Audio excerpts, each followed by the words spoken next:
Assalamualaikum warahmatullahi wabarakatuh.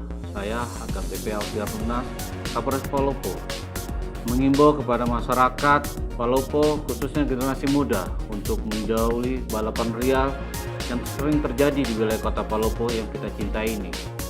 Mari kita bersama-sama menjaga situasi Kaptipmas yang kondusif dan menjauhi balapan liar yang jelas merugikan diri kita sendiri maupun dari masyarakat. Kita tahu banyak kecelakaan kendaraan bermotor roda 2 yang disebabkan oleh balap liar yang ada di wilayah kota Palopo. Dengan himbauan ini, kami harapkan ke depan tidak ada lagi balapan liar yang terjadi di wilayah kota Palopo. Marilah kita sama-sama menjaga Palopo ini menjadi kota idaman, indah, damai, dan nyaman.